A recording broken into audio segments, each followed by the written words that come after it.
people who have CrossFit affiliates have a responsibility. Okay, and before they start to look elsewhere and look at what HQ are doing or what's happening at the CrossFit Games, they need to make sure things have been done right in their own house. You know, if they're worried about CrossFit dying, they need to make sure it doesn't die within their own four walls first. Affiliates, brilliant, aren't they? Changing lives, building communities, throwing barbells around. What's not to love? And some of them are really good. Some of them are brilliant! Packed classes, loyal memberships paid on time, good programming, madness. I'm gonna go to 10 of the best and find out how they do it. Think 2 grade, but with half a grade. CrossFit affiliates, brilliant.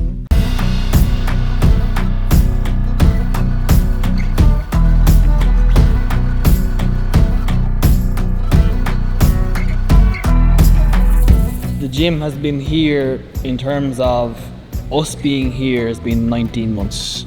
19 months. So we came along last January, so January 2024. But CrossFit Waterford, as a gym in itself and as a name, has been on the go for about 15 years. And this is the second location it's been in. So it's been in this location for about 3 years, I think. But for us, ourselves, coming in here was 19 months ago. Okay. And did you have another gym before you came here? Yeah, we had a gym about 5 minutes down the road, so we would have been the other CrossFit affiliate in the town. So what happened was we had to move location. We were finished in the location we were in. Around the same time, the owner of CrossFit Waterford was looking to move on, and so it kind of was the right time. It was the right timing. So we came here, and the two affiliates, I suppose, amalgamated together. You know, we took over this one, so it was the two CrossFit affiliates that are in the city are now like under the same roof. Our first gym we opened up in 2012-13, and we fell into that trap of like more members means more money, and we grew that business to one of the biggest CrossFit gyms in Ireland, if not the biggest. We think our peak was 430 or 50 members. It was around that, and we scaled like into a large location at 10,000 square foot. But ultimately it ended up like we lost our way, if you want to call it that. Like, we were not a global gym, we weren't really a CrossFit gym, we were kind of something in the middle. It scaled so big where I was even like, well, I don't really love what we do anymore. The opportunity of this gym came up, and they were like, yeah, we definitely want this, because the location was great. Like, I used to work in this gym. I was the first coach here in CrossFit, so it was like, it was a nice passing of the guard from the previous owner to me. I had a romantic view of taking it back over. Yeah, so 100 new people coming in the door with a bunch of coaches as well. Coaches who have been doing it for a long time. Everybody does things a little bit differently. So there was definitely a bedding in period. There would have been maybe a few people here initially that decided straight away, not for me. For everybody else, it definitely took a little bit of time, but people who gave it a chance, so over those first 2 or 3 months, anyone I think who stayed for those first few months are still here. How many members were here when you took over? When we came, there was still probably between 30 and 40. And then you're 100. Yeah. After a short enough period of time, I think people started to gel pretty quickly afterwards. Yeah. The logistical challenge was just kind of like, re-bringing in our own systems and kind of getting amalgamation of small subtle changes over time, where it didn't feel like a big change, where the inbound members from the previous gym were in a new location, different colouring, different branding, things you didn't think really mattered. The clients that were here already saw those changes, and like, you know, you don't want to do too many big changes too quick where they feel like this is a totally different thing. And I definitely think we brought in our own systems, our own things, and for a large amount of it, I think everyone enjoyed it. Like, probably most of all the members that were here are still here. Yeah. And there's only very few handful that are gone 18 months later, so that'll tell you. And most members that came up here are all still here as well. It's a different space. The way you do things, the way you program, and the way you coach, you have to adapt as well. Okay. Even a different shaped room shapes the kind of workouts you do. So if you're used to having loads of space to do shuttle runs and walking lunges and stuff, you have to really rethink how you're going to do that. Stuff like that took a while. You know, even the space in our room, what can you do together? do you have room for rowers and barbells and skipping ropes? Okay, no, so we can't do those 3 things in a workout. That took a couple of months for me, even as a programmer, to work around. And the challenge then is can you still deliver? Can you still deliver a program that gets people that bit fitter, that bit stronger every month, every week they come in with those limitations? And the answer is you should be.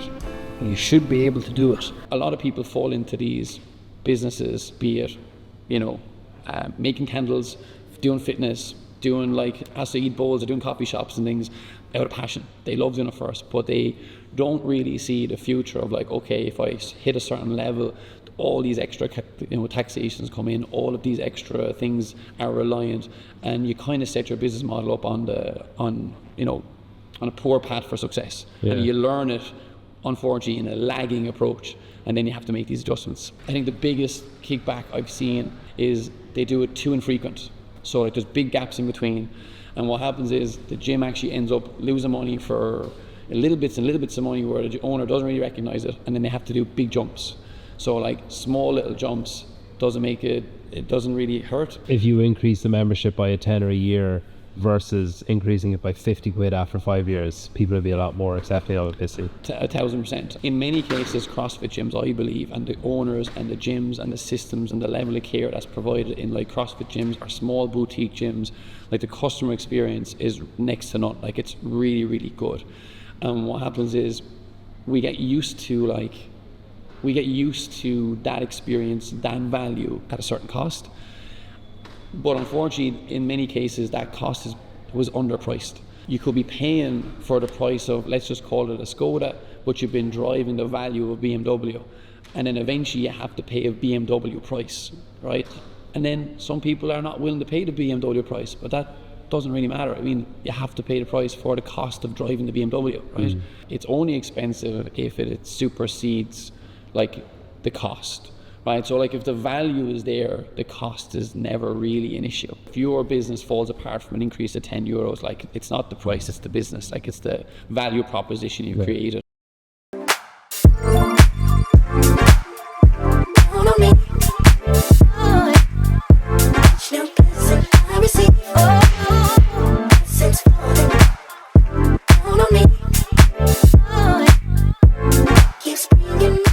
The way we do things, I believe passionately in the way I program. I believe passionately in the way things are being coached. I believe in holding the right standards, and I believe in the responsibility we have as an affiliate to do that. It's not done everywhere. There's a serious issue with the way things are being done now in affiliates. What do you think isn't being done in some affiliates? Proper warm-ups, proper coaching, proper progressions, attention to detail, to name but a few. Like we get, a lot of the time our members will go on holidays, they'll do drop-ins, and the feedback they bring back is never very good. It's never very good. It's good for us to hear in one way because it shows they like what the way we do things, but usually it's coaches, not a proper warm-up, not proper progressions. If you don't know how to snatch, then unlucky for you, you're not being touched. Okay, so that's the feedback I get so regularly that I'm convinced it's pretty true. And I've experienced it myself. I've gone to gyms. Okay, so I've had good experiences, but they're outweighed by the bad. So people who have CrossFit affiliates have a responsibility. Okay, and before they start to look elsewhere and look at what HQ are doing or what's happening at the CrossFit Games, they need to make sure things have been done right in their own house.